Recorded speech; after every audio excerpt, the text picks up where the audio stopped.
these today are not mere relics of history.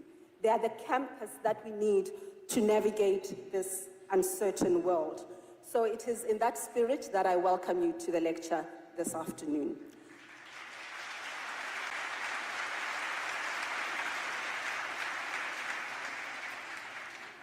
It wouldn't be the Nelson Mandela Annual Lecture without music, without song. We wouldn't be on South African soil without music and song. Please help me give a warm welcome to the Wits University Choir.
Thank you to the Wits University Choir.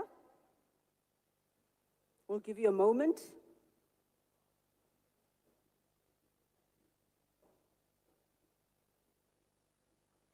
Thank you. Another warm round of applause, thanks.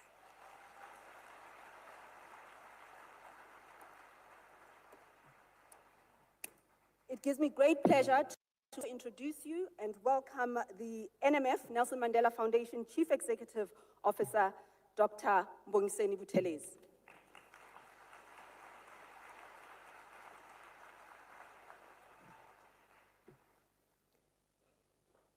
United Nations Special Rapporteur for the occupied Palestinian territories, Ms. Francesca Albanese.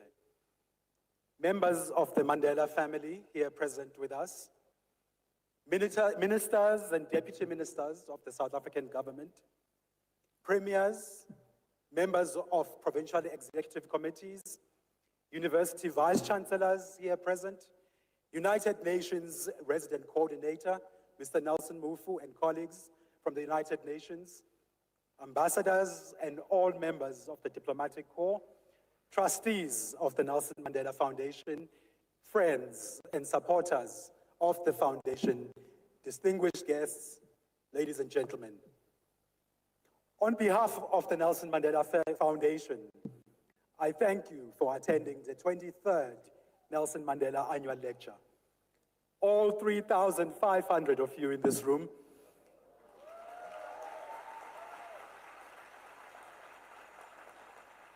and of course, the many thousands watching via live stream on television and on radio. Many individual expressions of thanks for making today possible are due. And I'll be acknowledging all of them during my closing remarks at the end of today's event. But allow me to start by thanking three people at the outset, and people and organizations. Of course, the United Nations Special Rapporteur for accepting the invitation to come to South Africa and think very hard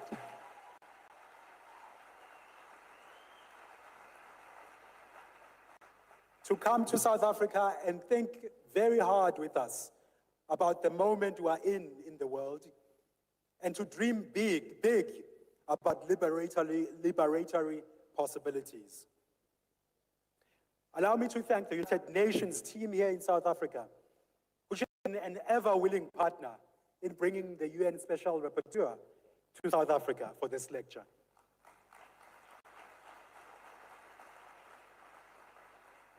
And finally, for now, we are grateful to the Sandton Convention Center for making this facility available to us at a very late notice.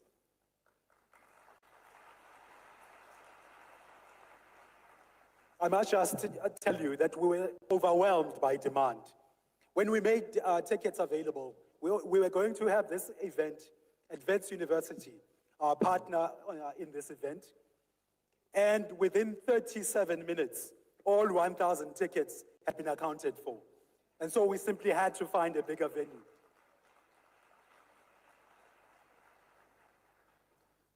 I agree with me that this year's lecture finds the world in a moment that is difficult to make sense of and painful to live through.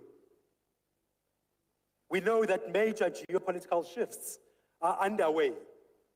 We know that climate change is impacting in dramatic ways on societies across the world, and especially in the global south. We see new forms of wealth extraction, new manifestations of racism and white supremacy. And we see a proliferation of wars and other forms of conflict. We see genocide turned into a spectacle and political football. Some commentators describe the world as being in a state of polycrisis. And at a time when we need them most, international law and the world's institutions of multilateralism are under siege by those who have vested interest in them failing.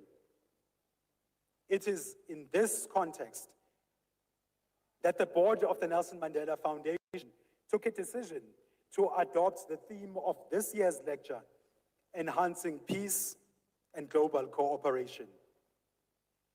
In 2003, on a visit to Malawi, Madiba reminded us that, I quote, international and multilateral bodies have the ability, if there is political will, to solve and prevent conflicts. He also asserted that business leaders share responsibility for building a more peaceful and prosperous world. We at the Nelson Mandela Foundation believe in international law. We support multilateralism as a critical instrument for resolving conflict and promoting justice. We demand a private sector that invests in the imperative to make just societies. Madiba created the Nelson Mandela Annual Lecture in 2003 as a platform for thought leadership and an instrument for provoking public discussion and debate. This week, this platform has delivered thought-provoking debate, an opportunity to ask one another very hard questions and look in the mirror. With organizations including the Jewish Democratic Initiative, South African Jews for a Free Palestine, the South African Council of Churches, the Evangelical Alliance of South Africa, and activist organizations and formations from across the country. We sat across tables from one another. We sat across the table at which Madiba himself hosted many difficult but necessary dialogues and asked one another hard questions. Questions about what a just peace in the Middle East needs to be and how it can be achieved. Questions about what did it look like to eat, which we all do, and to feed our children products that do not support dispossession in Palestine or anywhere else in the world.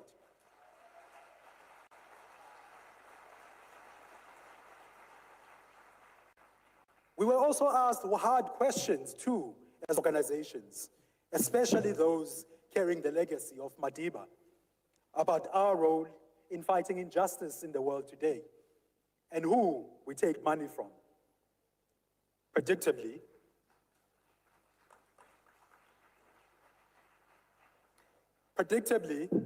there has also been a torrent of misinformation, of lies, and of vile abuse of both the foundation, but also of individuals, including our annual lecture speaker today, as well as our chair, Dr. Naledi Pandor, the chair of the Nelson Mandela Foundation Board.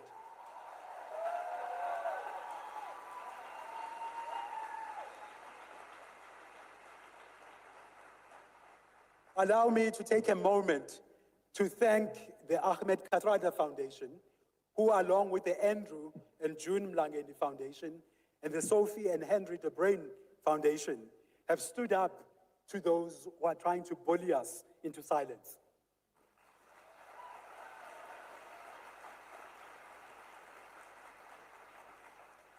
We also thank the many people who continue to raise their voices online, on talk radio and everywhere else, against those who are trying to silence us and thus turn us complicity in genocide, complicity.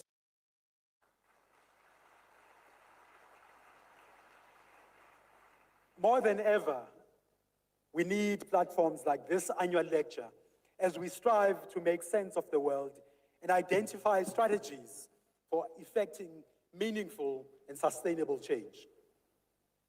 This august platform has attracted global thought leaders and change agents over the last 2 decades. I'm proud to say to date, 7 Nobel Prize winners, 7 sitting heads or former heads of state, and 3 senior United Nations leaders have graced this platform.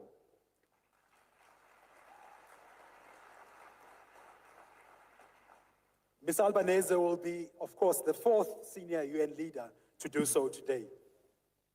Ladies and gentlemen, I have no doubt that you will agree with me that for this year's lecture, we have a speaker who is both a thought leader and a social change agent, and someone whose life and work is inspirational. I cannot wait to listen to Ms. Albanese's lecture. Thank you.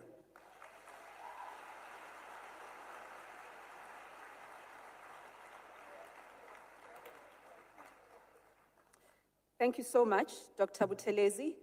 And I think that we really ought to reflect on the ramifications that come with standing up for the values that you have articulated here. And if I may just emphasize that the Nelson Mandela Foundation is under enormous, enormous pressure. It was a gutsy move to invite the speaker that you've invited today.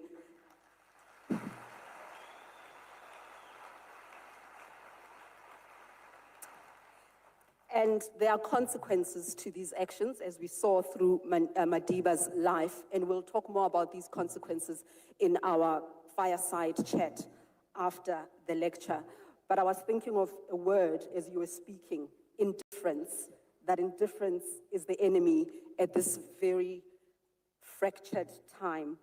Allow me to introduce you to Nelson Mufa, who is the UN Resident Coordinator, and he will share perspectives on the theme of the lecture this year. Please come forward.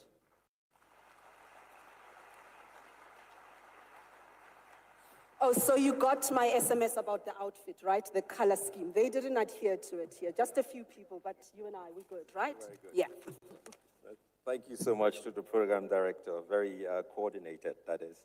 To the chair of the board of the Nelson Mandela Foundation, as well as to the Chief Executive, thank you for having us here this evening. And also to the Excellencies, distinguished guests, ladies and gentlemen in the audience.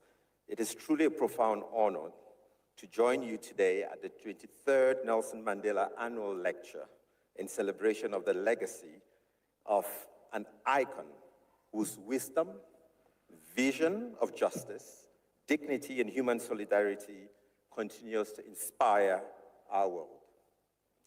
This year's theme, Enhancing Peace and Global Cooperation, could not be more timely or relevant.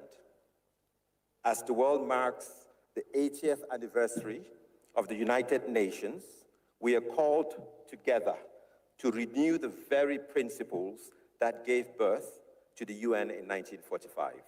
Faith in dialogue, respect for human life and dignity, and the conviction that our shared humanity is stronger than the forces that divide us.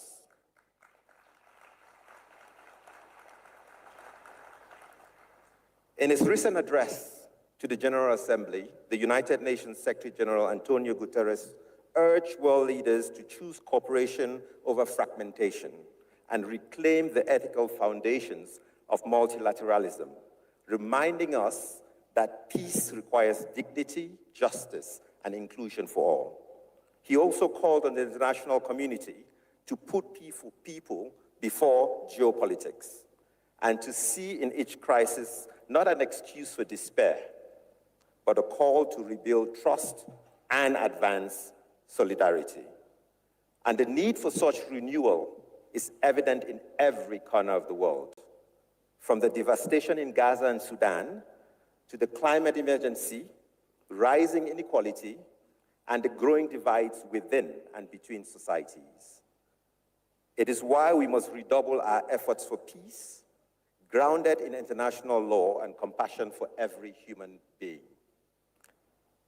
We are therefore looking very much forward to this year's lecture, delivered by Ms. Francesca Albanese, the independent United Nations Special Rapporteur on the occupied Palestinian territories.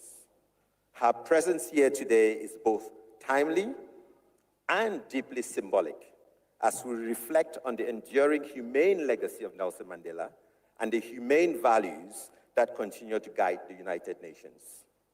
Special rapporteurs, as independent experts, play an indispensable role in amplifying truth, accountability, and the lived realities of those most affected by injustice. Their work exemplifies the spirit of principled, independent thought that late President Mandela so powerfully embodied, a commitment to speak truth even when it is uncomfortable, and to do so in the service of peace and humanity. As the United Nations family, we have long cherished our deep and growing collaboration with the Nelson Mandela Foundation. Together, we have celebrated Madiba's legacy not only through dialogue, but through action, including the publication of 2 Mandela books on the Sustainable Development Goals, which serve as a powerful call to action for individuals, governments, civil society, and business. And we are honored that former Secretary General Kofi Annan, current Secretary General Antonio Guterres, and current Deputy Secretary General Amina Mohammed have previously delivered this lecture, underscoring the United Nations' deep respect for this platform and its convening power. Excellencies, ladies and gentlemen, the journey towards peace and cooperation is not an abstract one. It is shaped by what each of us chooses to do. The path forward demands bold, intentional, and unified action, and we need to ensure that we are at the center of leading this effort. South Africa and the continent of Africa needs to play their role as co-creators of the future we wish to see and deserve to live. And in the spirit of Mandela, let us recommit ourselves to humanity in action.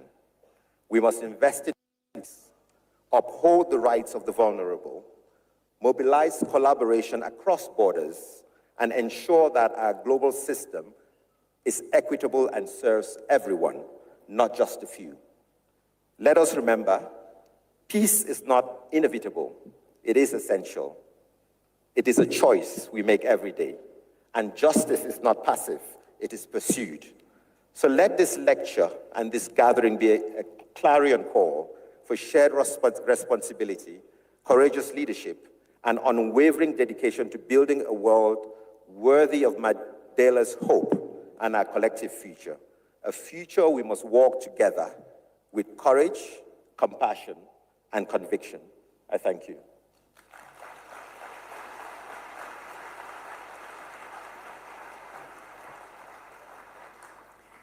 Thank you so much, Mr. Mufa. And as you said, that peace is a choice, so we can presume that the opposite of peace is also a choice.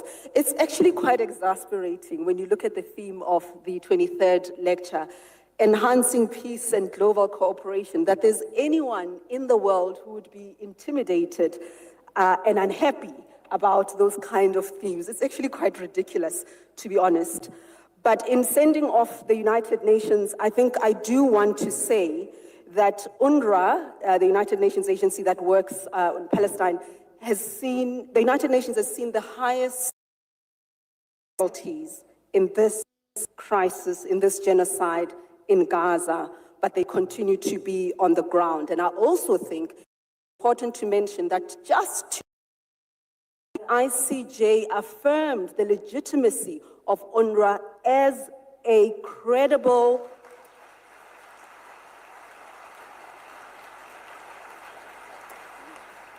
as the only credible authoritative agency for humanitarian aid in Palestine. And they also ruled that there's no evidence that has been brought by Israel that UNRWA has been infiltrated by Hamas.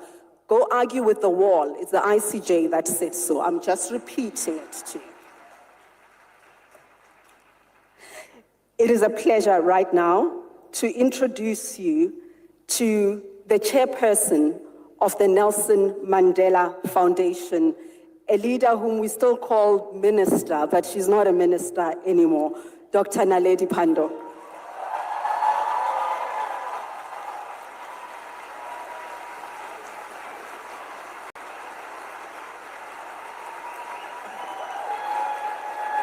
Thank you.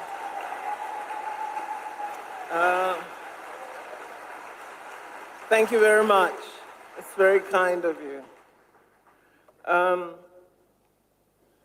Well, I'm going to do that awful thing of saying I attach myself or something like that, some poor English like that, to the protocol that was indicated by the Chief Executive Officer of the Foundation. Awful. So let me, just to ameliorate a little bit, say, Excellency, distinguished guests, ladies and gentlemen. Well, good afternoon to you all. Assalamu alaikum wa rahmatullahi wa barakatuh.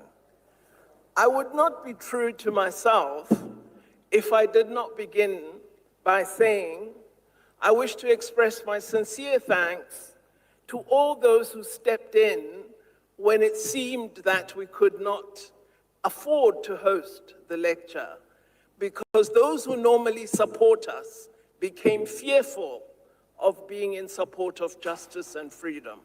So those who stepped in, I thank you.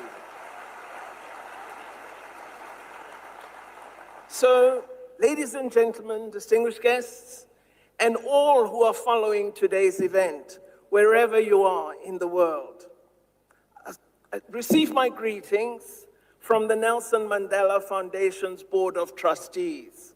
And I thank all our trustees for being here today. We thank all of you for supporting the 23rd Nelson Mandela Annual Lecture. Chief Mandela, I know I'm not pronouncing it quite the way you want me to, but I hope you'll forgive me. It is my singular honor and pleasure to introduce our speaker this year. Ms. Francesca Albanese hardly needs introduction, of course, given the many ways in which she has inspired people around the world with her courage and tenacity in advocating for the freedom of the Palestinian people over many, many years. She's a human rights lawyer and a legal scholar who has specialized in the histories and contemporary realities of the Middle East. She has taught at universities in Europe, the Middle East, and the United States, and is widely published. Her 2020 book, Palestinian Refugees in International Law, is a magisterial work.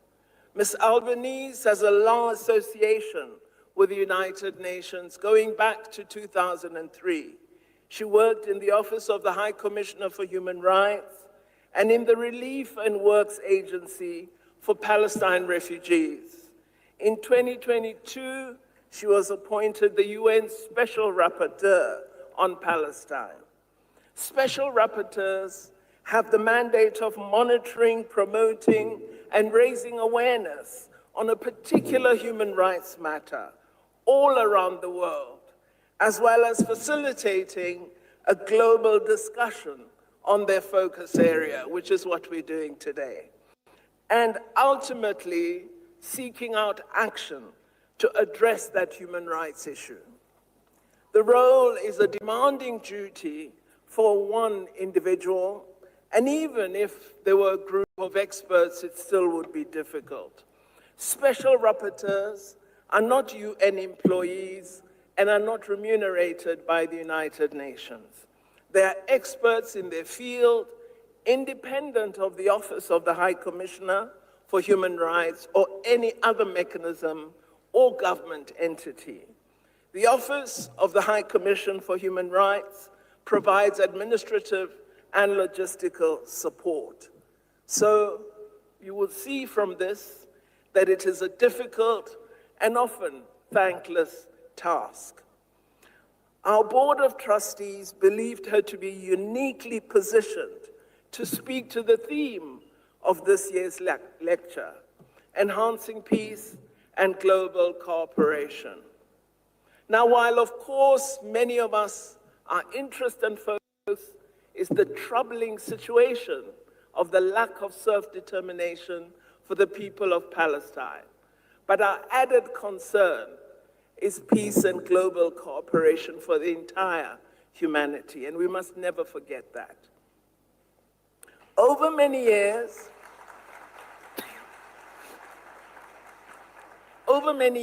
I have followed Ms. Albanese's career with great admiration.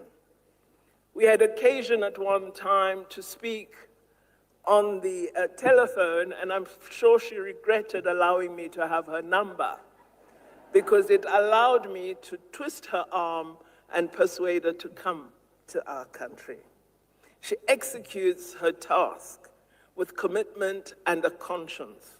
I have admired her interpretation of her role as including full civil society engagement, accuracy of data, and the courage to stand even when powerful forces seek to derail the honesty of her contribution. You might have seen public commentary saying Lady Pandor is weaponizing the Mandela Foundation. Well, as far as I'm concerned, Nelson Mandela was an incredible weapon.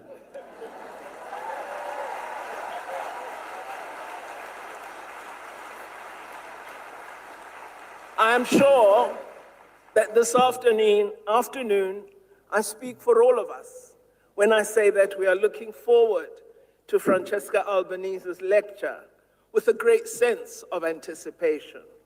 I hope that we will listen carefully, draw lessons, draw inspiration.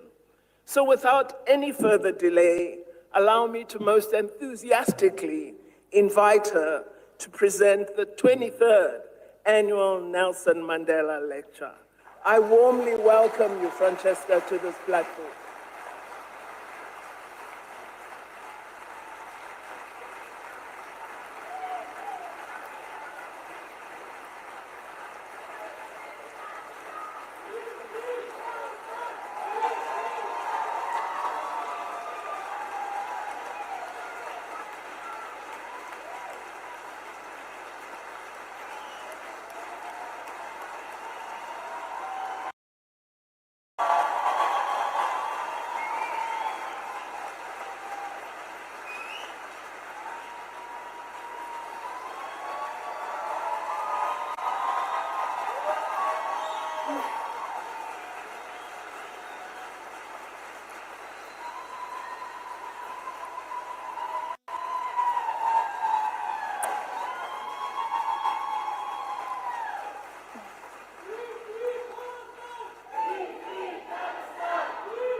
Molweni.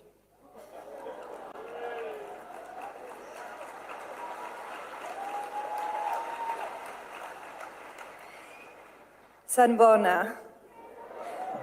Dumelang. Good afternoon, distinguished guests, comrades, and friends. I'm deeply honored and humbled to stand here on the soil that gave Nelson Mandela and one of the greatest examples of liberation and of modern history. I want to thank the Nelson Mandela Foundation for keeping alive not only the memory of a man, but the movement that embodied the struggle for justice and human dignity, whose legacy we celebrate today. I am deeply honored by your invitation to South Africa to deliver this lecture, reflecting on how Mandela's belief in the indivisibility of freedom and his courage to confront power can guide us through the cruelest injustice of our time. After meeting so many of you in the struggle for justice for Palestine over the years, some of whom are in this room this afternoon, and after spending a few yet profoundly intense and inspiring days among you, I feel it deeply. Mandela could not have been born anywhere else.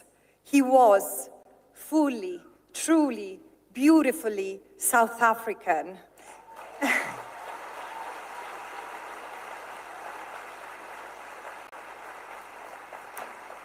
And there is so much of him in so many of you that it cannot be just a coincidence. To invoke Mandela's name is not to canonize him, but to awaken his unfinished struggle within each of us. His legacy invites us to embrace memory not as nostalgia, but as awareness and resistance. His life, not a statue of memory, but a living compass pointing us toward justice, and his lessons endure.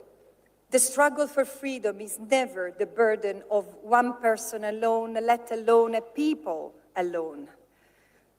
When Nelson Mandela walked out of prison, he did more than free himself.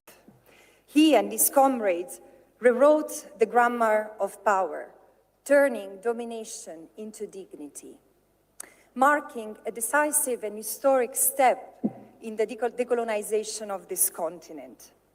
His life, as well as his words, teach that justice knows no borders, and our freedom is bound to the freedoms of those still denied theirs. That conviction remains our moral compass today, carried by South Africa, by others in the global South. We should call it global majority. And by the young voices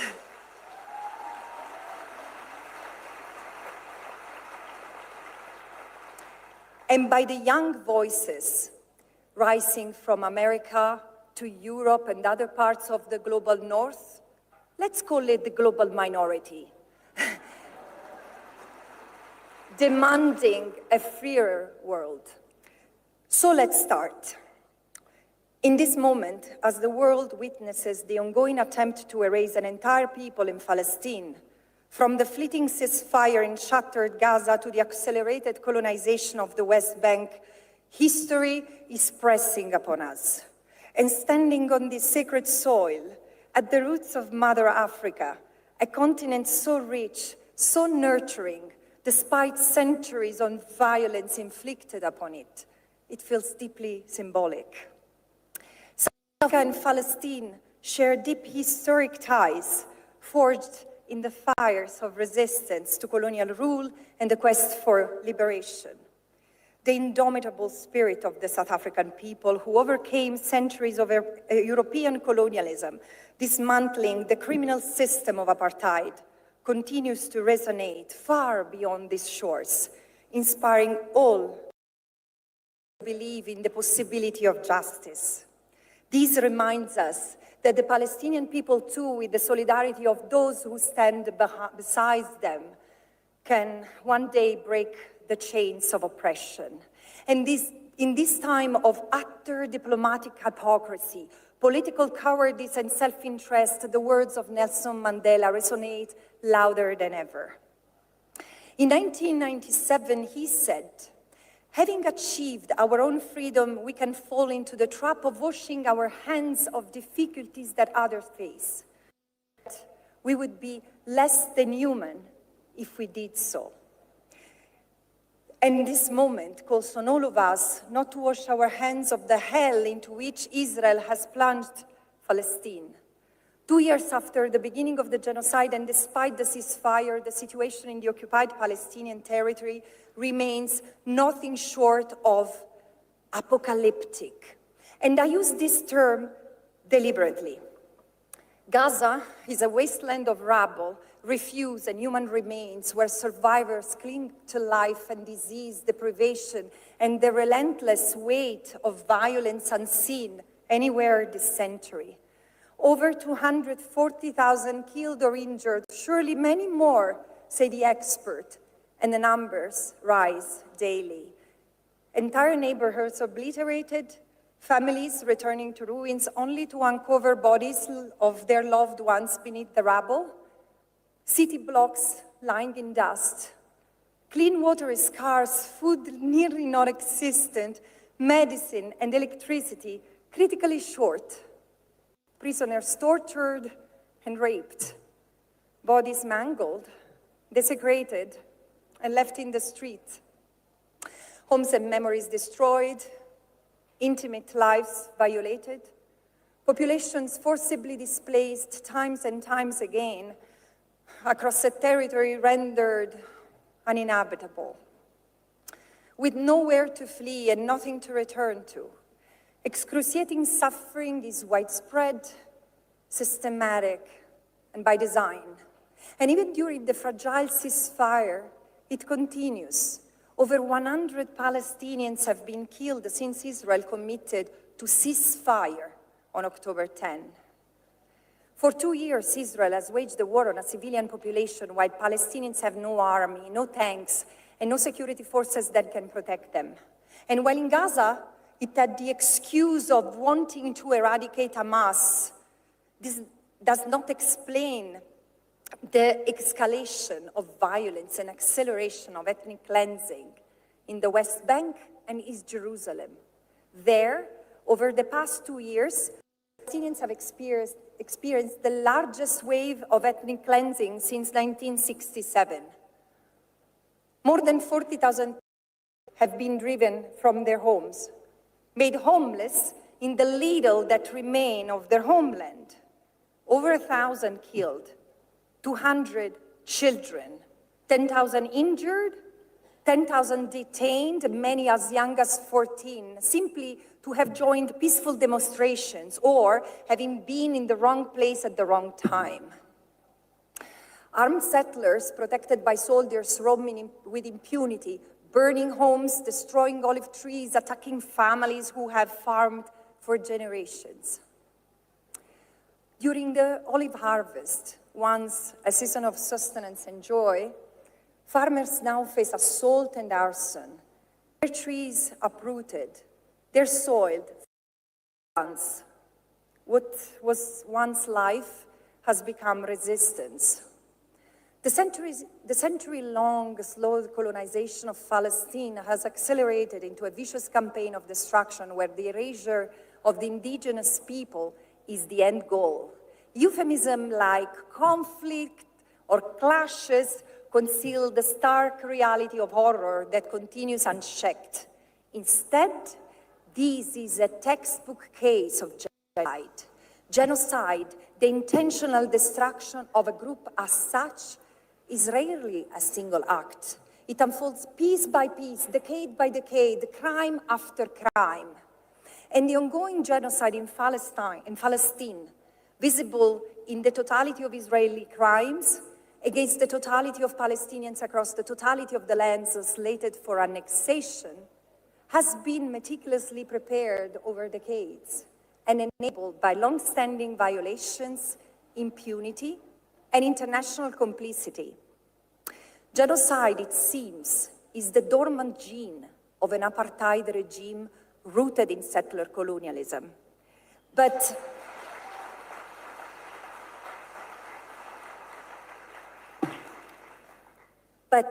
apocalypse, deriving from the Greek apokalypsis, originally means to reveal, to uncover. And the current moment is fundamentally one of profound revelation, of truth, of reality beyond ordinary perception. The sacrifice of Gaza happening under our watch forces us to confront the system we live in, the horrid, brutal reality we are all part of, the truth of who we are as individuals, as communities, as states, as institutions, and compels us to choose between courage through principles or cowardice through acceptance.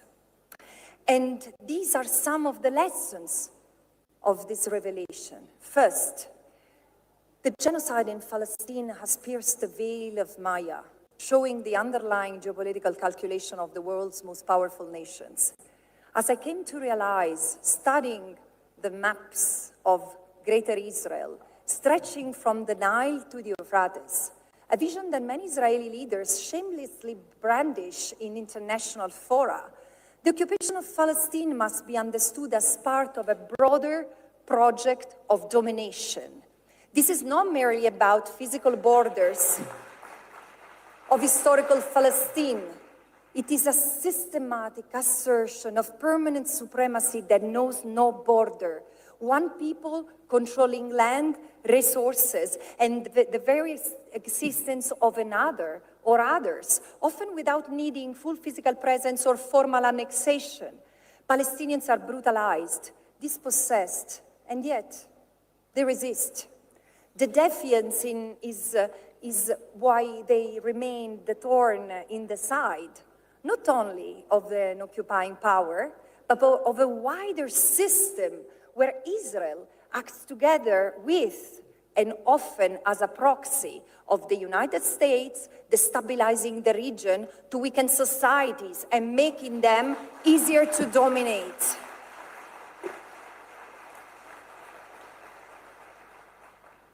This project is already happening. And the worsened conflicts that have been brought by the United States, its Western allies, and some Arab allies against the peoples in the region speak to that. Palestine's struggle is the stubborn heartbeat of a region fighting for its soul, and the resistance that refuses to be tamed. Second, the Gaza genocide has turned Palestine as the epicenter of global reckoning, exposing how racial, colonial, capitalistic structures make war crimes, crimes against humanity, and genocide a profitable business. This resonates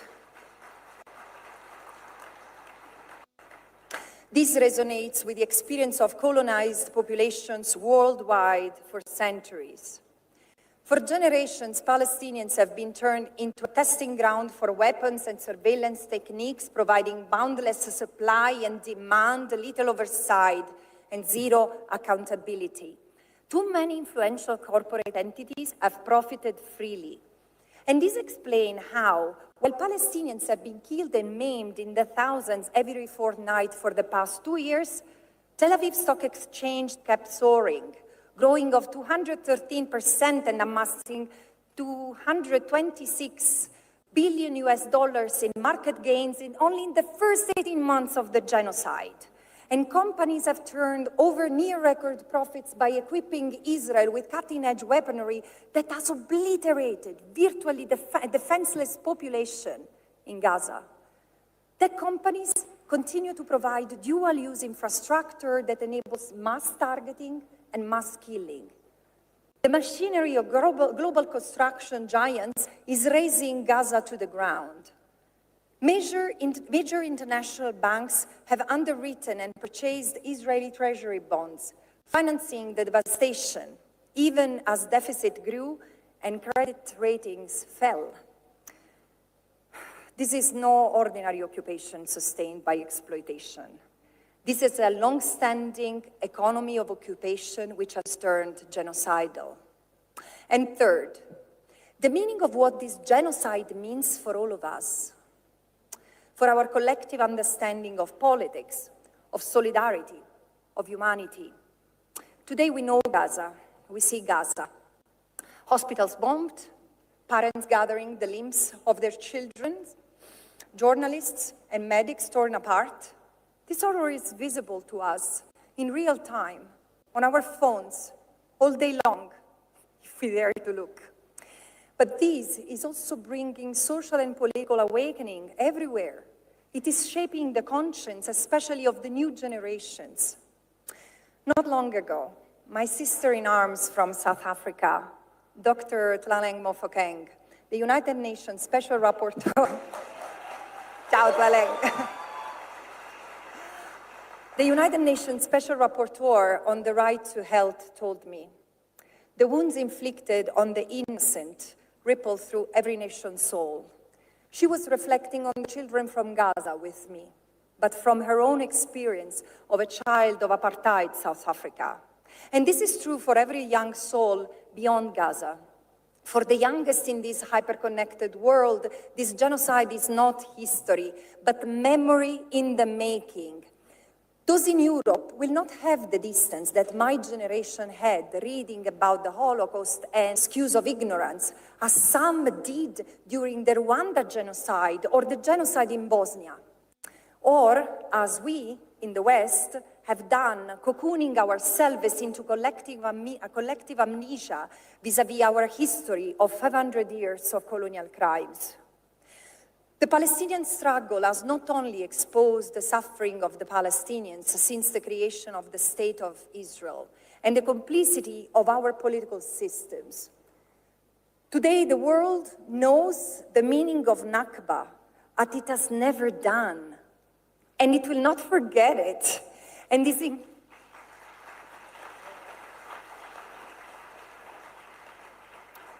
this is increasingly recognized as interconnected with injustices across the majority, the global majority, where economic structures of dispossession remain intact after colonial powers were expelled, and in the global minority as well, where those protesting genocide face fierce repression because the profiteers of the genocide, who are the same who keep seeding misery, here in South Africa, as in Congo, as in Sudan, and increasingly across Europe and the United States as well, are those who want to keep operating without disruption. And perhaps this explains why, across Europe and beyond, people today marched with banners that read, "We wanted to save Palestine, but Palestine is saving us."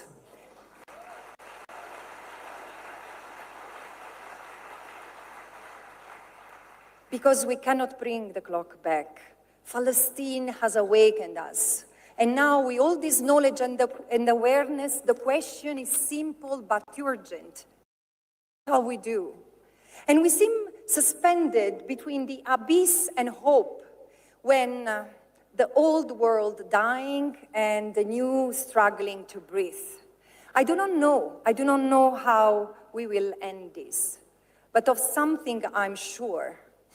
We will not come out of this genocide as we entered it. This is precisely where international law must act. Supporting Palestinian self-determination is not an act of charity. It is a binding obligation on all states.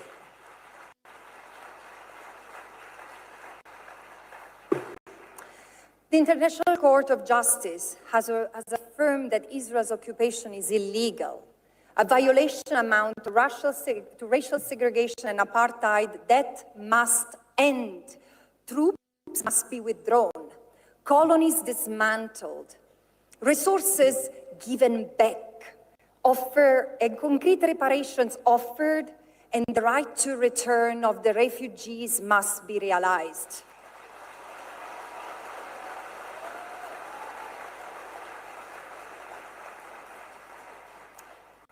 When South Africa brought the genocide in Gaza before the International Court of Justice, while much of the West looked away, or worse, defended and armed the assailant, you, South Africa, did more than just filing a case.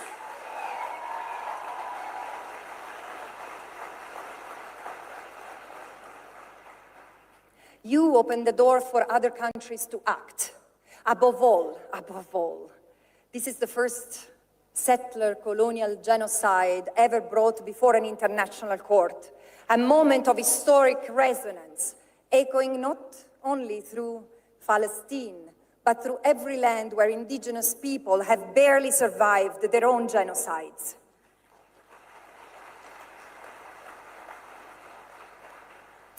This act has rekindled faith in international law, so thank you, South Africa. As a symbolic restoration, a quiet revolution in the history of international law. And in doing so, you proved again who you are, heirs of Nelson Mandela, in this conviction that justice must be lived, not merely spoken. And in a few days, I will have the privilege to present my last report to the United Nations Assembly called Gaza Genocide, a Collective Crime. And I will do that from Cape Town. How symbolic.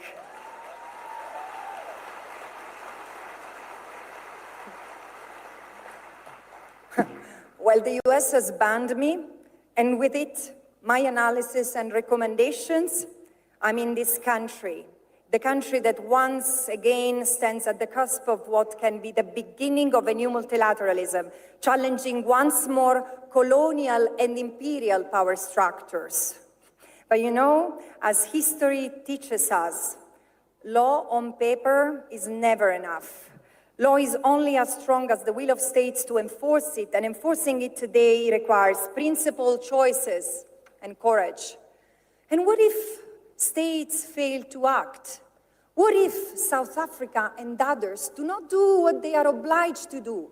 Impose an arms embargo and suspend trade, investigate and, where warranted, prosecute its nationals who have fought in the Israeli army, prevent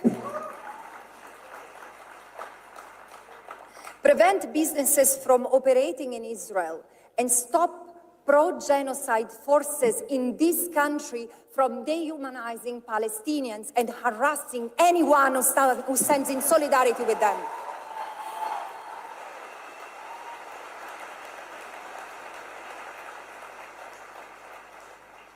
Facing Gaza's devastation, we are called to choose justice over silence, action over apathy.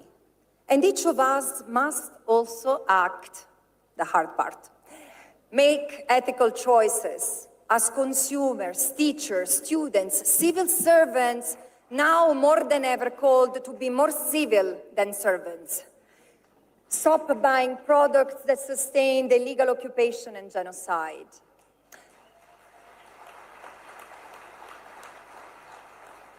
Hold governments, banks, pension funds, and universities accountable.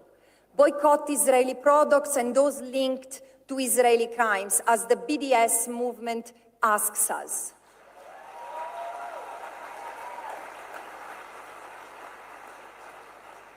We have to mobilize unions, coordinate with global solidarity movements, demand divestments from universities and institutions that are engaged with the Israeli occupation, apartheid, and genocide. And as Dr. Naledi Pandor once said, you said it, if the workers worldwide struck for a month, the genocidal assault on Gaza would stop immediately.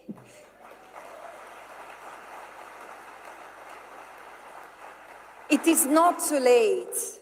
It is not too late. And also, go and visit Palestine.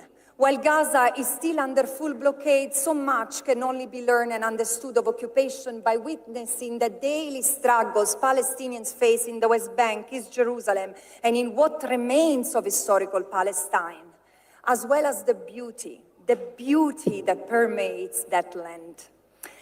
And finally, we must demand the liberation of all Palestinian hostages, especially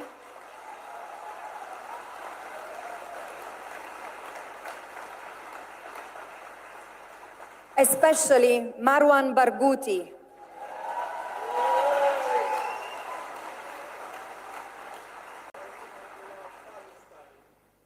Marwan Barghouti, whose voice has been silenced for far too long.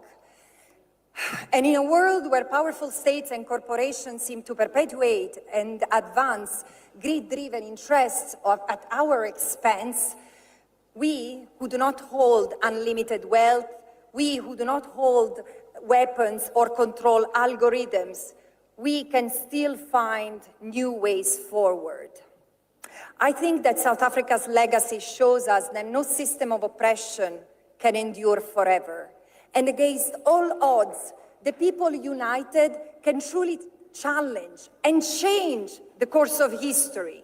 And taking a step back through the century, humanity has always had to fiercely fight for the affirmation of human rights. From the slave trade to racial segregation, women's rights, indigenous people's rights, minority rights, the rights of persons with disabilities, and LGBTQI+, and so forth.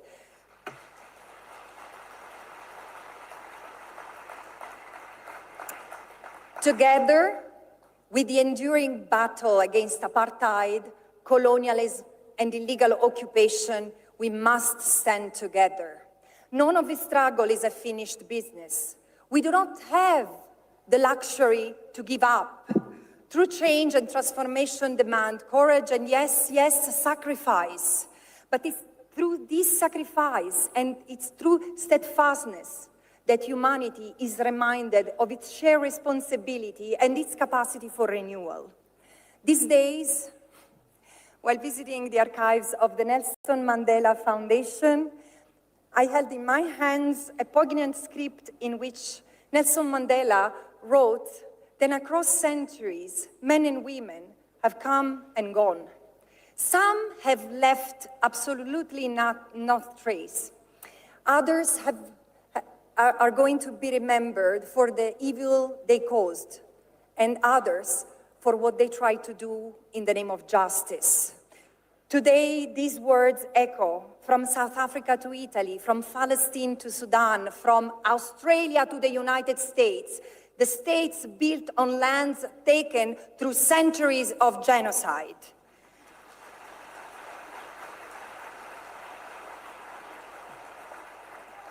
And each of us, we should ask ourselves, what do we want to leave on our passage on this earth that we do not receive from our parents, but we borrow from our children? Personally, I never imagined that my path would lead me to confront power in this way.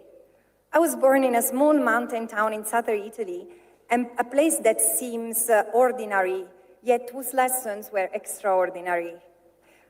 My early years were shaped not by fame and privilege, but by an education that I believe sought to teach me history with honesty. I learned of the Holocaust as a benchmark of human depravity and of Italy's survival through 20 brutal years of dictatorship under Mussolini's fascism and his fascist brigades. A struggle whose sacrifices freed us from tyranny and gave us a constitution grounded in justice, equality, and human dignity. However, what my European education did not teach me was how the horrors of the Holocaust, built upon what Germany had done to the Herero and the Nama peoples in Namibia,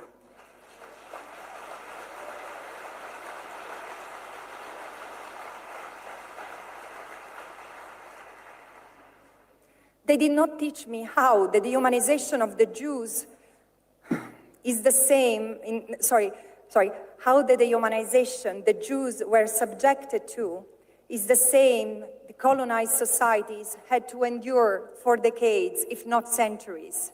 And indeed, as the Israeli historian Raz Segal says, the idea of a superior race was neither born nor died with the Nazi regime, and in fact continues to fester in the world today. And only later in life did I come to understand that centuries of racism, suprematism, and patriarchy that had erased entire communities across Europe before and while expanding into the settler colonial enterprise that would scar millions across Africa, Latin America, and Asia. By exceptionalizing the Holocaust as the only aberration in our history, we, the Europeans, have concealed the many other crimes and injustices that our ancestors committed, and in doing so, undermined our own capacity to see the structural and eruptive forms of violence that permeate our society and the international community up until today, a process which finds in the ongoing endorsement in Gaza by too many Western states its monstrous culmination. And in this moment in history, my commitment to justice also includes undoing such legacy by carrying forward the voices of my nation's humanist legal tradition into this global chorus for justice. Thinking of Mandela, I can't avoid mentioning my fellow national Antonio Gramsci, a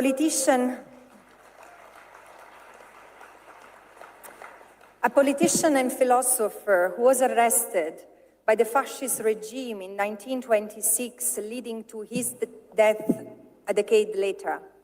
He said, "Indifference is the dead weight of history," which I find echoed in Archbishop Desmond Tutu's words.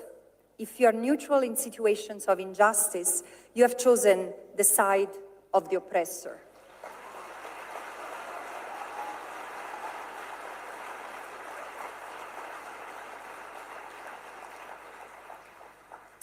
Such historical figures left in the world the sparkles of light and justice, embodied a commitment to justice and humanity that shall inspire us as we move forward. Freedom, justice, and human dignity can never be taken for granted. They must be defended every day, otherwise they risk to quietly disappear. And as I reflect on my ordinary story besides your extraordinary one, I try to fully grasp the depth of Ubuntu. I am because you are. This reaches me as a truth forged in pain and resilience. The steadfastness of the Palestinian people, Sumud, is the sister of your own Ubuntu. In Arabic, Sumud means steadfastness, resilience that becomes a way of being. It is the grandmother in Gaza who gathers her orphaned grandchildren amid rubble and whispers. Remember. It is the farmer in the West Bank who replants his olive sapling each time settlers uproot the old tree, refusing to give up his bond to the soil. It is the children in Gaza studying in tents after their schools have been destroyed.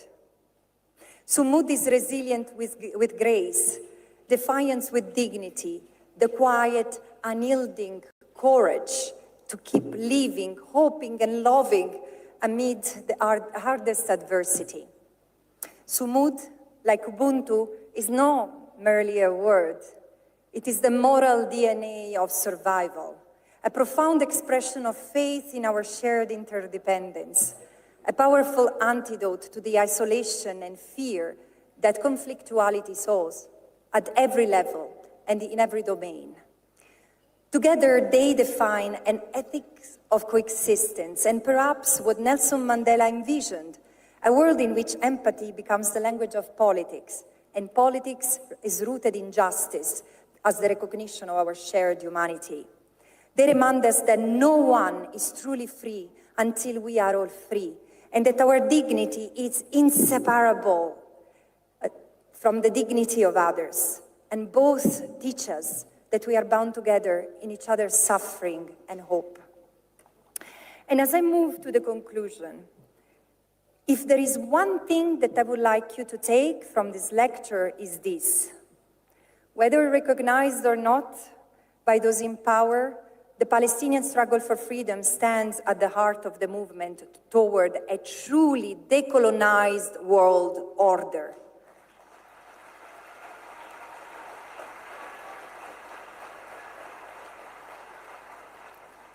In other words,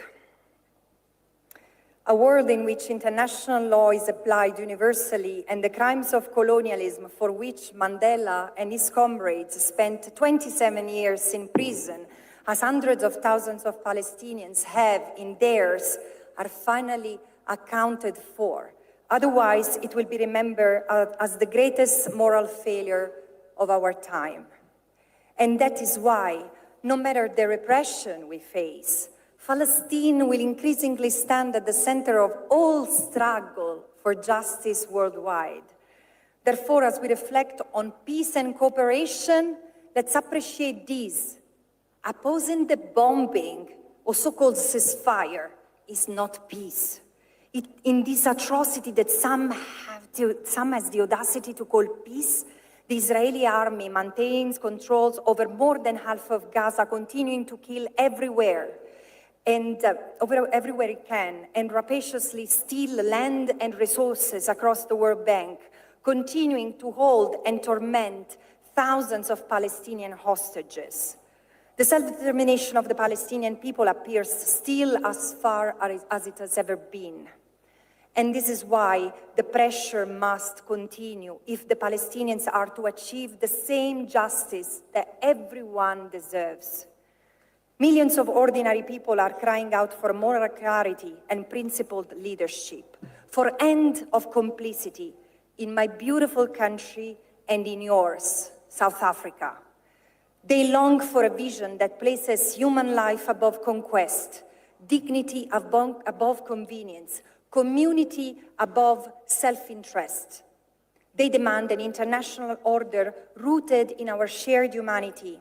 And this is the new multilateralism that we must build, not one for the few, but one for the many, where solidarity, as the political declination of love, can be fully realized in each and every society. And in this, your leadership lights a path for others to follow. South Africa can and must continue to stand at the forefront, must continue to open doors and compelling others to follow. Many today feel hesitant of standing up to power. And I understand. Fear is human.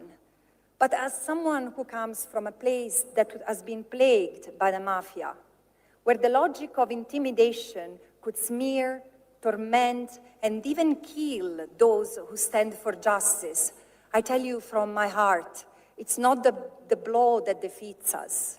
It's refusing to pick ourselves back up. The only true defeat is when we left fear and intimidation silence us. And fear cannot withstand the power of people united in a just cause. It can be defeated by the unity of ordinary people and the unity of struggles across the world. And today, in many ways, I stand before you in a place of vulnerability, but also of great strength, empowered by the resilience of the Palestinian people and everyone standing with them. And by doing the right thing, we find allies, and through solidarity, we find strength. But yes, we have a long way to go, and we have begun. And in this beginning, I find hope. I believe we can lay the foundation not only for a more just global order, but for a new way of being as a global community, the realization of the principles of Ubuntu and Sumud, a world that finally embraces humanity, solidarity, justice, and equality for all. Alone, we are frail, we are fragile, like butterfly wings. But when we flap those little wings all together, we can make a storm. And may justice be our storm.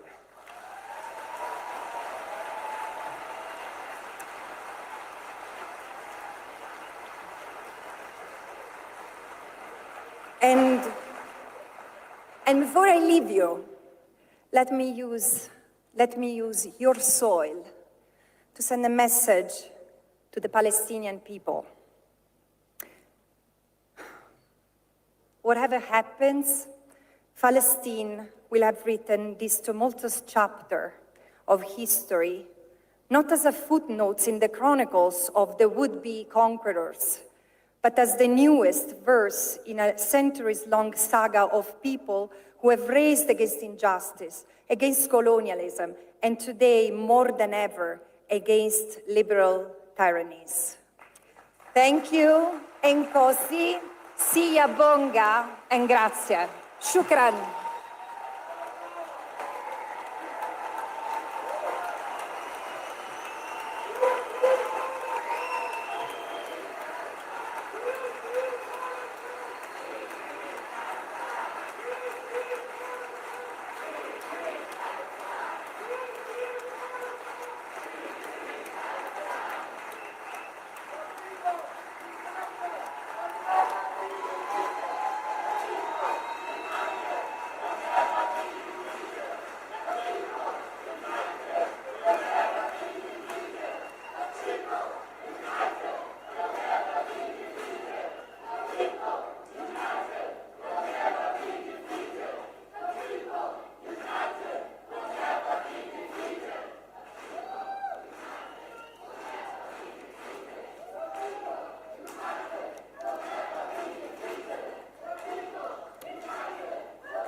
I think the people have thanked you. Let's get straight to the discussion. Thank you.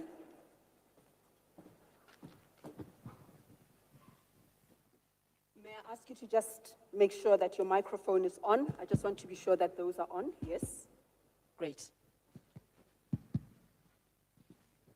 I'm just going to give you a moment to pause after your speech. I'll start with Dr. Pandor, who, as all of you know, was the Minister for International Relations in South Africa when South Africa took its case to the ICJ.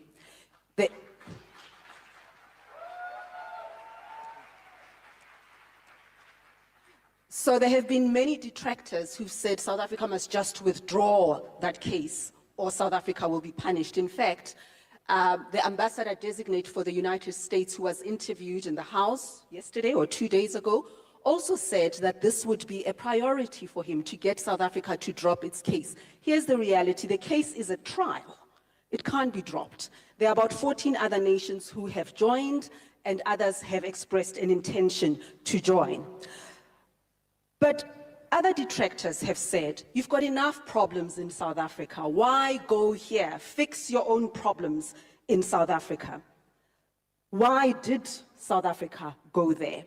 And related to this question is, what have been the ramifications in words and praxis? What has happened since then? Well, happily, I'm no longer a member of government, so you could invite them at some point to talk on these matters. With respect to the nominee for ambassadorship to our country, I hope the government will use its accreditation power properly.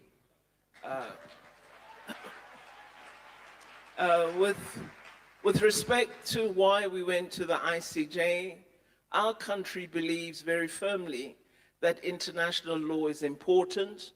We've also identified with the struggle for self-determination of the people of Palestine. This is a long-standing position of our government and of the party that is still the largest party in the country, the African National Congress. So people of Palestine supported us in our own struggle for freedom. As they struggle for freedom today, we cannot desert them. Third point,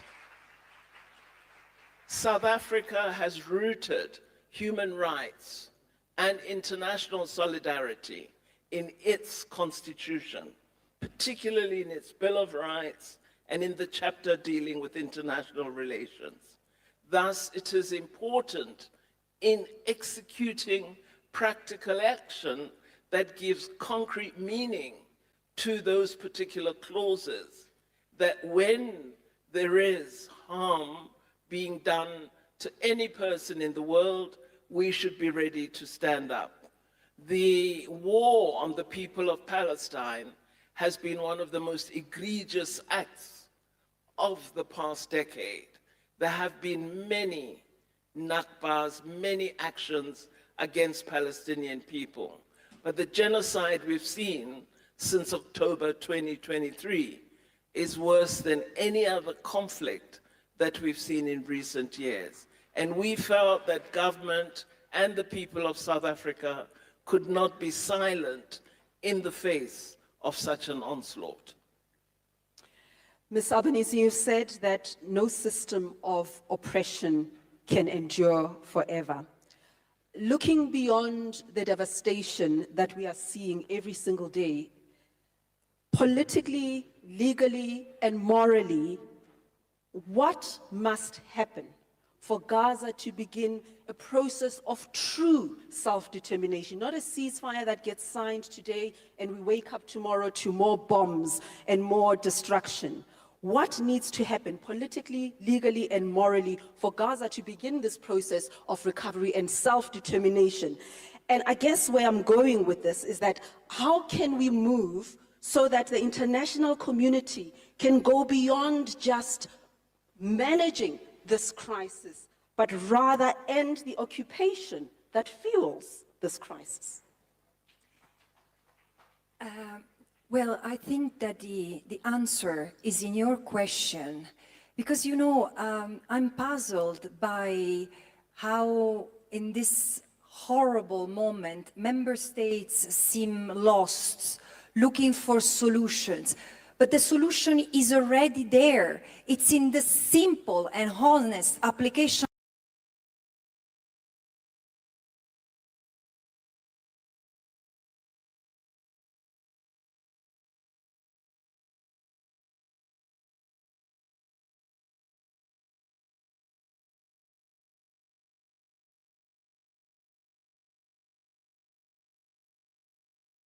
of international and aid, nothing, and not just in Gaza, in the West Bank and in East Jerusalem. So the answer to your question is the occupation must end, and this is why, so the answer to your question is the occupation must end, and this is why,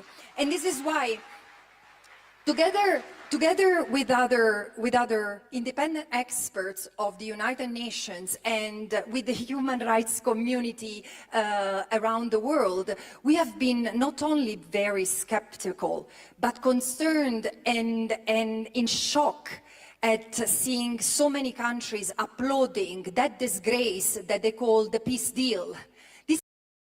At seeing so many countries applauding that disgrace that they call the peace deal. This is not peace deal. This is not peace. This is whatever under duress, and it's unacceptable. So what is to be done is to ensure that Israel withdraws its troops, dismantle the colonies without building new ones, stop telling the Palestinians what to do, start investigating and prosecuting the architect and the executioners of the genocide. Otherwise, other international courts and other domestic courts will do this, and it has started, and then offer reparations to the Palestinians for 57 years of occupation and the genocide. This is what is to happen. We're going to talk about international law and a new multilateralism, as you said in your speech. But I want to talk about the word genocide, and I go there reluctantly because often this debate around genocide comes in bad faith, where we can be bogged down in this debate for political point scoring while people are dying in Gaza. However, defining this crisis as a genocide does unlock some legal and moral tools and obligations as well on the international community. We know that the Human Rights Commission of Inquiry and participating in that is another luminary of South Africa, Judge Navi Pillay. They released a report not so long ago, and that report, never mind the ICJ or the ICC, that report holds that Israel has committed 4 out of the 5 categories of acts that constitute the crime of genocide under the 1948 convention that covers it. It's in the report. But let's indulge those who want to debate the word, is it genocide, is it not genocide? What do you say? Well, I think firstly, we should tell them that when we submitted to the International Court of Justice, our submission was acting on the basis of international law, specifically the Convention on Punishment of the Crime of Genocide. There is a convention, and Israel, interestingly, is one of the first signatories of that convention. And only states that are signatories to that convention can take another state to the court. This is what we did as a signatory. We took a member state of the Convention on Genocide to the International Court of Justice. How was it possible for us to do so? In the convention, they define what genocide is.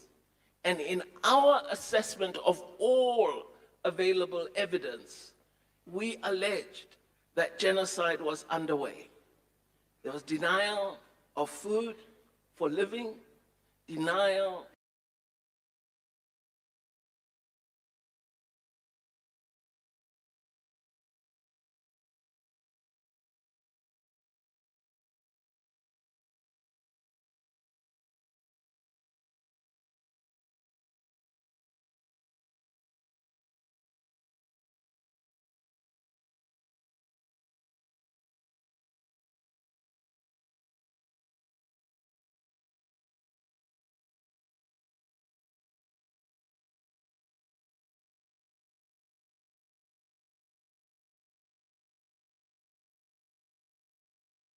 of water for sustenance. There was murder intended and was indeed underway. I think it's also important when talking about the convention that there is a crucial word. It's also about prevention. It's not just the punishment. So even if you're sitting there saying there's no genocide, the convention enjoins us to prevent it from happening. I want to move to your report that you launched recently, and you mentioned some elements of it there. It's titled From Economy of Occupation to Economy of Genocide. Now, this report, and I would urge you to read it, it identifies dozens of corporations across defense, technology, tourism. I wouldn't have thought that. Tourism, the extractive industry, pension funds, you name it. These are corporations that are fueling and benefiting from this crisis. I mention this because often when there is a crisis of this scale, many ordinary citizens think there is nothing that I can do. I'm not in government, I'm not in the UN, I'm not a policy maker. But you are a consumer. And I was aghast that some of my decisions as a consumer are problematic in the context of your report. Tell us about your most seminal findings in this report and what do you want us to do with it? Yeah. If you allow me to say something on genocide, just to add two elements. You rightly pointed to the word prevention. The convention is to prevent and punish the crime of genocide. And how do you punish it how do you prevent it if you cannot even see it, if you cannot even name it? And the obligation of states clearly were triggered by the ICJ sets of provisional measures that were issued upon request of South Africa. Because look, had the Court of Justice found no merit, no veridicity in what South Africa had submitted, they would have dismissed the case. Instead, ordered provisional measures that, had they been observed and respected, probably the genocide would have stopped. And indeed, 18 months later, the genocide is ongoing. But there is another element. The genocide, because people say, yeah, but it's just war crimes and crimes against humanity. Excuse me? I mean, it's very serious. If we recognize that there are war crimes and crimes against humanity ongoing, why are member states not stopping it? Why are they still trading with Israel? Why are they still providing weapons or buying weapons that have been tested on the Palestinians?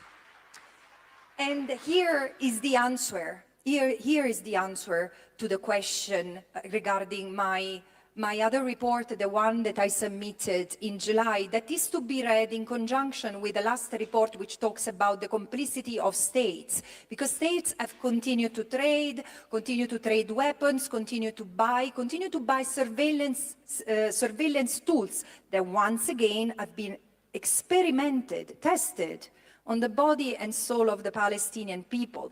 But a genocide targets a group as such. And it's in this as such that we cannot miss what Israel is doing to the Palestinians, because they can keep on stopping bombing the land, but this idea of destroying the people as such is continued to the intent to ethnically cleanse the land that has been enunciated, invoked, celebrated throughout two years of genocide. And you know, it's not just because of ideology, it's not just because of the rage of Israel that this genocide has not been stopped. It's because the genocide has proven profitable for far too many. And because, look, I could have written the report on the economy of occupation turning into an economy of genocide already, the economy of the occupation, years ago, because Israel has used the private sector, like the weapons and heavy machinery, surveillance systems, but also the production of goods and services, the tourism industry, to displace the Palestinians and replace them with settlers. This is what's going on, and this is what continues to go on, and this is what we risk to see happening to the Palestinians, where what is proposed today as reconstruction of Gaza might achieve what the genocide has failed to achieve. Kick out the Palestinians from the little that remain of their land. And this is why we need to stop it, and we cannot call it peace. But is this new? Is this exceptional? Is this only happening to Palestine? No. This is what has happened throughout history. And this is why I say in the report, and that, of course, it will resonate with you in South Africa, but also in DRC, in Sudan, throughout this continent. Settler colonialism is not... Settler colonialism has always involved private interests. Private companies have always, historically, been the drivers and the enablers of settler colonial enterprises. And while colonial powers might have left, they don't have any longer boots on the ground here. The exploitation, the structure, the deep entrenched structure of exploitation continues through the businesses, through the multinationals. And this is what we have to stand against today. For Palestine, inside our own system, in Europe, and here in South Africa.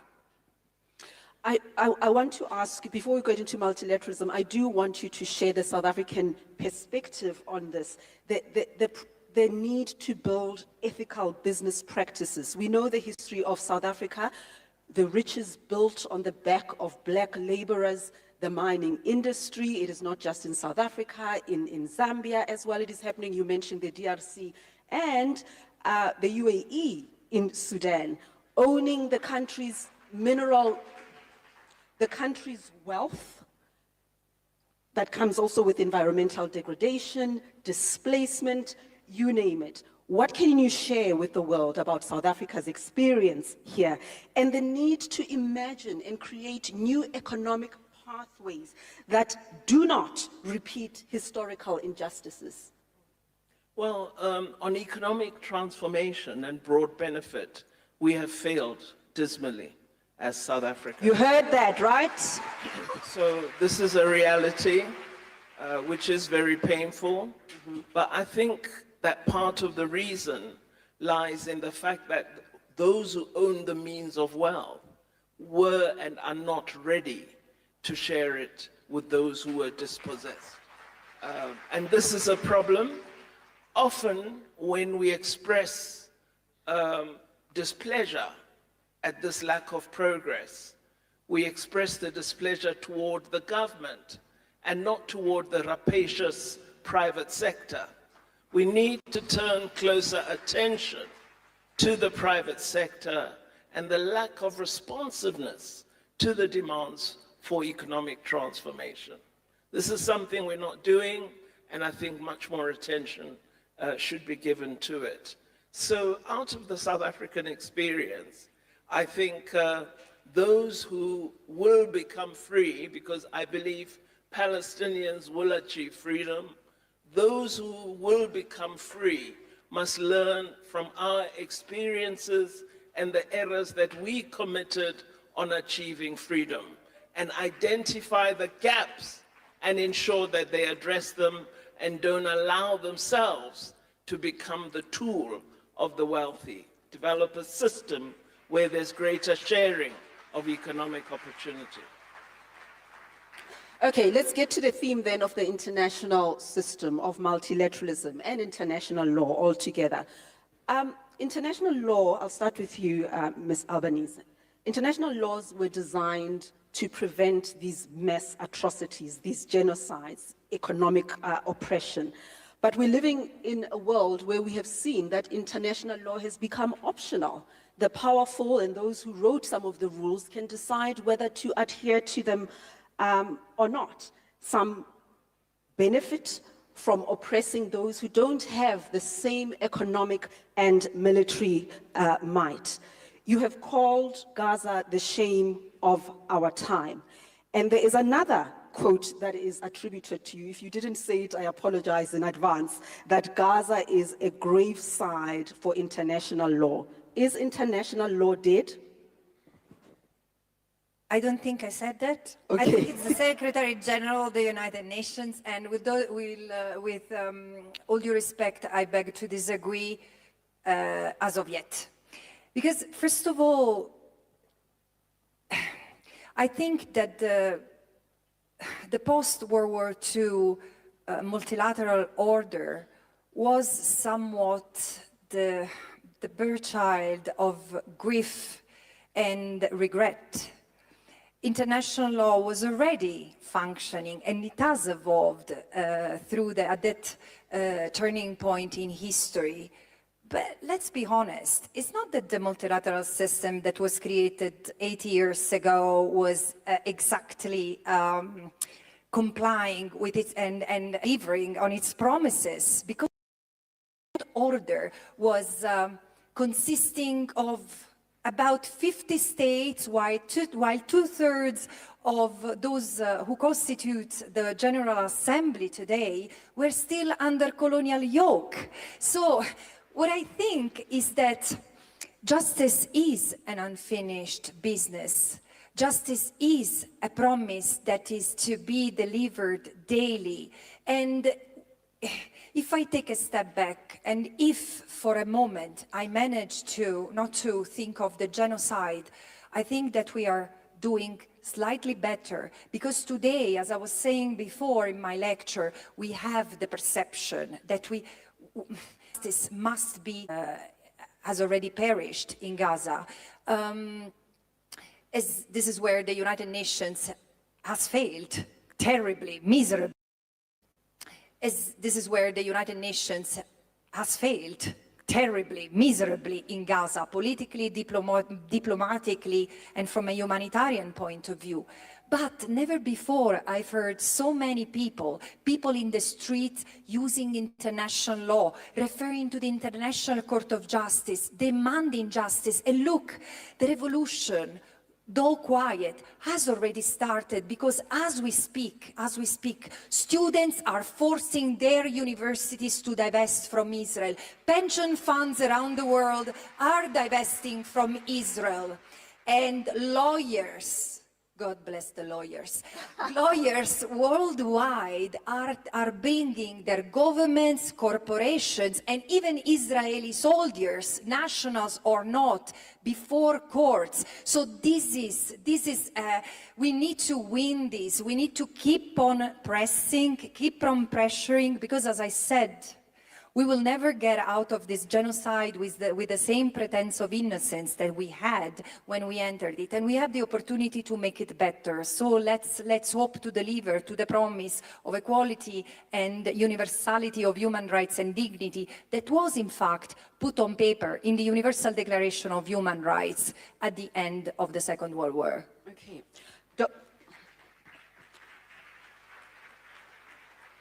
Dr. Pando, I want your thoughts here as well on international law, especially as one sees the cynicism that sets in, the impatience because of this horror, the wheels of justice just moving slowly, and those who ought to be held accountable not being held accountable. Does international law still matter? Absolutely. I believe it's extremely important. I know it sounds very revolutionary to say that international law should be kicked out of the window. But for the poor, the vulnerable, and the victim, international law is important.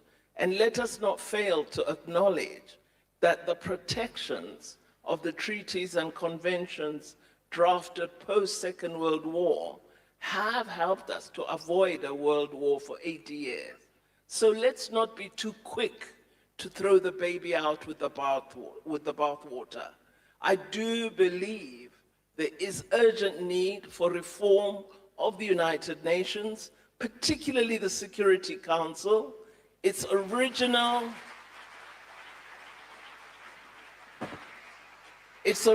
conception was flawed at inception, and it is now a deadly instrument. And it needs to be reformed in order to be responsive to the crises of the world. So for me, international law is important, particularly because of those who are innocent, vulnerable, and marginalized, who are most often the victims. But we need stronger instruments, stronger institutions in order to ensure that when protection is needed, enforcement is available to ensure protection. If you don't mind me staying with you on this matter of the United Nations and reform of the Security Council, multilateralism was meant to level the playing fields, yet we see, whether we're talking global trade and technology regimes, those have deepened inequality. The reform of the UN Security continues to be elusive. The Bretton Woods institutions are criticized for not being fit for purpose, especially for poorer nations. The debt that hangs like an albatross around Africa's neck, and the criticism that multilateral institutions continue to reflect the same power structures of the 1940s. The reason I'm staying with you on this is that I remember during the presidency of Thabo Mbeki, together with his Nigerian counterpart, Olusegun Obasanjo, in the time of the late Kofi Annan, it looked as if Africa was close to some sort of meaningful reform of the UN Security Council, of the United Nations itself. But we seem to have regressed, and there are no loud voices calling for this in a meaningful way. Where are we, and what does this reform look like practically? Well, we have put forward an African position on this question, a Zulini consensus, as you know it. I do think even that consensus requires a rethinking. We do have a range of proposals on reform of the United Nations. And I think, as I said in particular, the Security Council, but also the decision-making role and impact of the General Assembly. So there's much to be done. But I fully agree with you that some of the practice of international law and its standing in the globe has been harmed by double standards of the most powerful countries in the world, who respect international law when it suits their agenda and do not respect it when their agenda is not advanced. So they will support the prosecutor of the ICC if he's acting against Rwandese who committed war crimes. But when it is against the Prime Minister of Israel and his ministers, they will not support the prosecutor. This is double standard. And what we need is an equitable approach to all international law. Every perpetrator, wherever they may be, they must face the might of international law, no matter who they are. So our world needs to change. And we do have, I think, a problem of the implementation of international law through the vision of a double standard rather than a world in which all humanity should enjoy protection.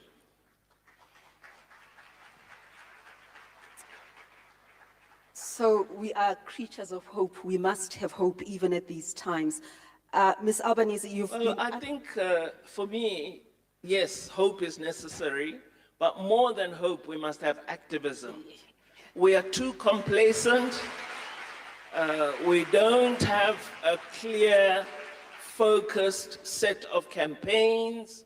We know, for example, that there are certain companies in South Africa that are providing particular goods to Israel. And constantly we turn to the wrong entity. We should focus on those companies. We should be active against those companies. So I think, in addition to hope, activism is crucial. So Glencore is mentioned in your report.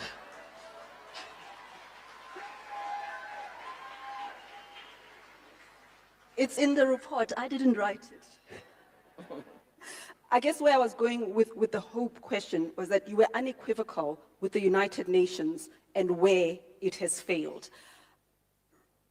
Observing the votes at the UNRWA, a couple of years ago, you wouldn't get even the US's traditional allies, Israel's traditional allies, like the UK and France, voting against on any matter related to Israel. In June 2025, the UNRWA adopted a resolution demanding an immediate and unconditional and permanent ceasefire. 149 countries for, 12 against.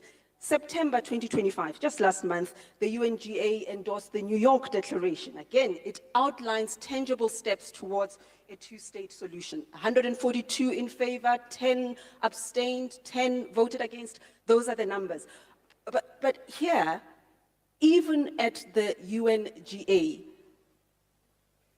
can we see the isolation of the US or Israel? Is that beginning to emerge, where the voting patterns are not reflecting what they historically used to reflect? Can we work with that? Can we start something with that?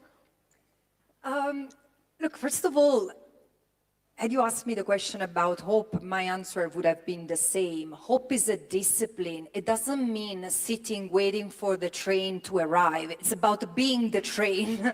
So the other thing is that I would like to be clear and not to be misunderstood. When I criticize the nations, I criticize member states, because the United Nations is it's the sum of all our countries. It consists of 193 member states. Yes, it's a forum to take discussions, to negotiate, to see how to prevent conflicts, and if conflicts arise, how to resolve conflicts. And it's not happening anymore. And whose fault is this? Member states themselves.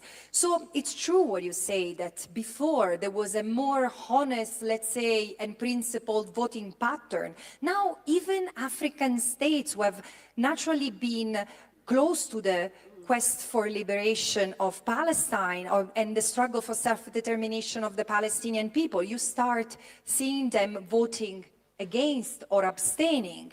And I think it's because before there was this tendency, let's pass the vote. This is as good as we can be. In any case, we are going to violate these resolutions, right? The moment the global community started to seek accountability, protesting against their governments, then things started to change. And so we can, powerful states are drifting away. They don't need the United Nations anymore. This is why I was saying before, I don't think that Gaza or Palestine is the graveyard of international law yet, but it's surely the graveyard of what the United Nations was supposed to do from a diplomatic, political, and economic point of view. But there is still a possibility to succeed. And in this case, I've been wondering now for months, excuse me, in the United Nations there are 193 members.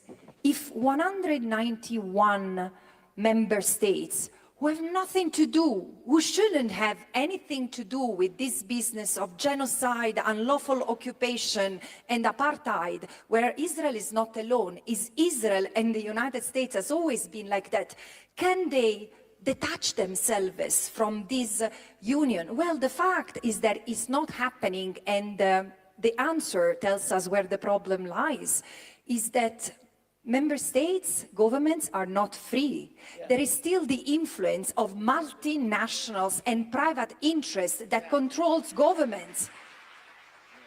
And it's a conflict of interest whose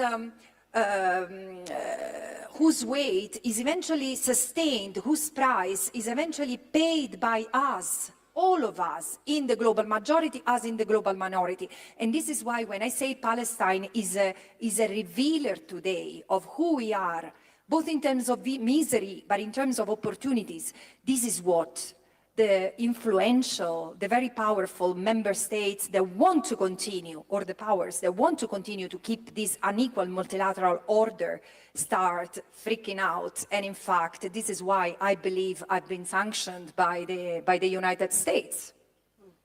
I've got two more questions and then final comments from you. I do want to talk about this theme, and I'm sure the Nelson Mandela Foundation is finding this out in real time as we sit here.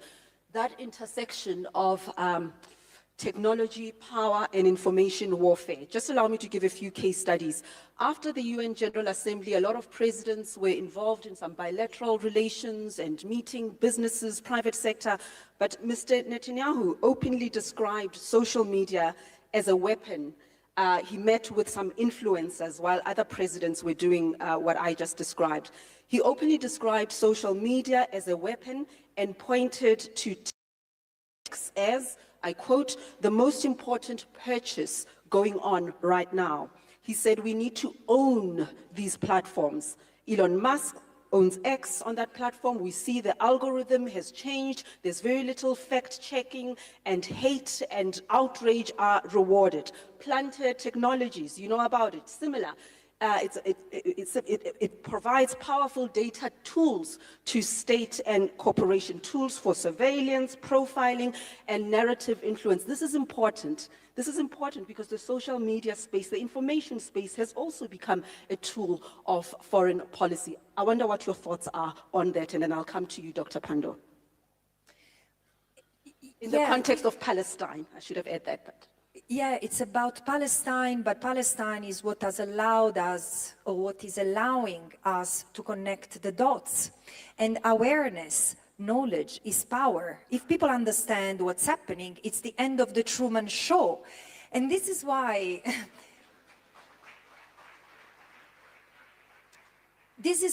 we see today what has been ongoing, at least successfully for 30 years. Because until the 90s, Palestine and South Africa in particular would appear in, not just in the UN literature, but also in the public discourse, including in the global minority, as two cases connected of unfinished colonialism. And then, as of the 90s, at least for what concerns Palestine, the discourse has changed. And this is where the war of narratives has become one of the extreme. And Israel has understood that in order to maintain hegemony, had to control the narrative, cultural hegemony. And this is why so much effort is put today on controlling the algorithms, because the control of the media, the traditional media, or the control exerted over universities doesn't suffice anymore. So we are still there, where the production of knowledge is a carrier and is a tool of epistemic violence, because the Palestinians, I keep on saying, having been one of the observers of what has happened to them, the Palestinians have been brutalized, not just through the violence of the oppression on the ground, but also because they have been killed, they have been smeared, they have been blamed, and they have been smeared, accused through the false portrayal of them as being the cause of the problem. And this has happened because of the control of the narrative. And today, of course, we need to keep on maintaining that narrative. We need to keep on using that epistemic violence. And because there is a critical moment of where social media have been a vehicle of conscientization, now even that is to be acquired and seized. Mm-hmm. Dr. Pando, you can speak to any of these themes, but I do want to ask you about the Arab nations themselves. In this crisis, we hear the word normalizing of relations between the Saudis and Israel. Donald Trump was in Riyadh and he was warmly received. Qatar has offered him a jet. We know that Israel attacked the leadership of Hamas on Qatar soil, but America was asked to be a mediator of some sort and ask Netanyahu to apologize. So there are these relationships that are emerging between the United States and some of these nations. What does that mean? Is the Arab nations using their economic leverage and their new proximity, if I may call it that, to help solve this crisis? No, they're not. I mean, they could have done so much to help the Palestinian people to achieve freedom. And instead of striving for freedom and justice, they've just made friends with the most criminal elements in the world. And it's a sad, sad day. I think that we need, as I said earlier, to be more organized. I think we need to, you asked earlier, what needs to be done. I think the Palestinian people need to form a very strong political force, like the liberation movements we had here in South Africa. They need to ensure that they link in with the international solidarity movement, which is us as part of it, and the rest of the world as part of a global international solidarity movement. We must use our strength here and all over with that movement to push for the freedom of Palestinians. Without that, their neighbors are not going to help them. It's us in the global solidarity movement who will make the difference. And I think, for me, it's really tragic. Having been a refugee in Lesotho and Botswana, I'm astounded that those countries, small as they were then, gave us refuge and support, not entirely, but very strong and clear support for the liberation movements. And Palestine, with very wealthy, powerful economies as their neighbors, are not getting what we got. It's tragic.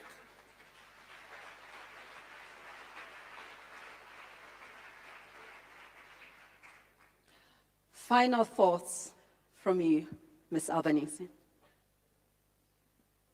Oof. Look, I think that is not going to be easy. It's not going to be easy because we live in a world where injustice has become widespread more than we realize. And when I say injustice, I don't just talk of economic injustice or access to justice. No, I think that injustice has somewhat been planted and it has rooted in our hearts. As I was listening to this last comment, Dr. Pandor, as you were a refugee in neighboring countries, I think of how unfair is that now there are migrants from these countries, from the neighboring countries in South Africa, and they experience a different fate. And this is the thing, I mean, but I'm not judging this country. I just see that this is what we do to anyone who's on the move. Like really the borders where what make a distinction between humanity and barbarism. The Mediterranean area has become, the Mediterranean Sea has become a cemetery, the contrary of what it has always been portrayed to be, a place of love, a place of union. And I think that it's in the way we treat each other, we see each other, that is the problem. We, as Edward Said, the great Palestinian intellectual, used to say, I do believe that humanism, seeing each other as human regardless of the color of the skin, of our religion, of our gender, we need to see each other as brothers and sisters and members of the same family, because we are part of the same human family, and through these also start respecting all other creators and Mother Earth, which, as I said before, is not something that we have inherited, it's something that we are borrowing from our children. Thank you so much.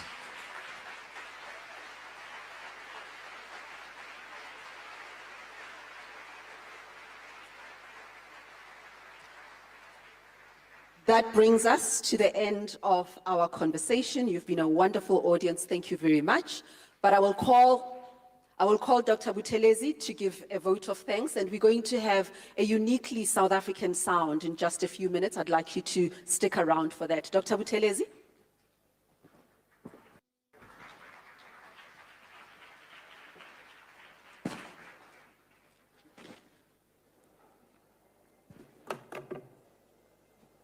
I hope you have been challenged, moved, and provoked as much as I have been by this lecture. Please join me again in thanking Ms. Francesca Albanese, Dr. Naledi Lindo, and of course, our inimitable Ridi Tabi. Thank you. Thank you.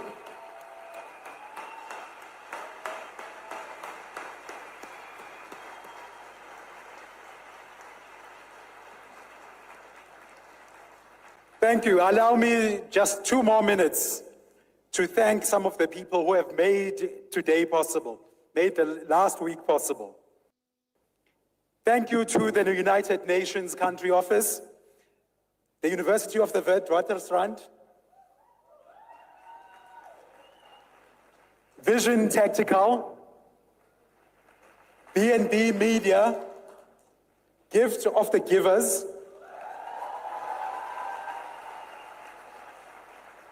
various members of the Muslim community, Vodacom, South Africa, Mahindra, Southern Sun, our media partners, SAFM and the Mail and Guardian, and lastly, the following organizations that have partnered with us on various roundtables: the Jewish Democratic Initiative, South African Jews for a Free Palestine,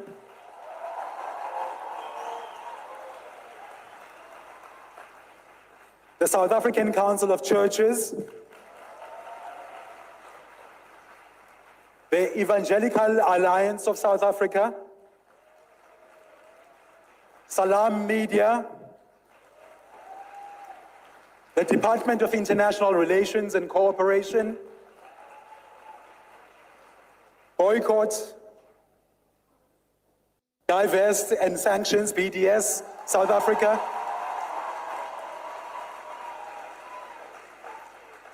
And allow me finally to thank the trustees of the Nelson Mandela Foundation, as well as the staff and volunteers who have made this all happen.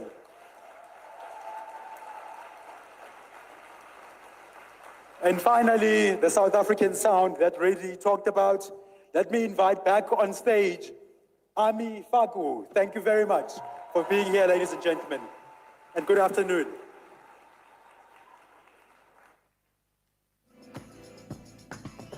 Setting up, do you want me to sing or you're fine with the silence?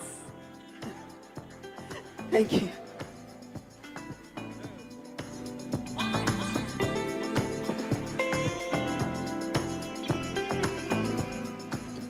May I please have the stage?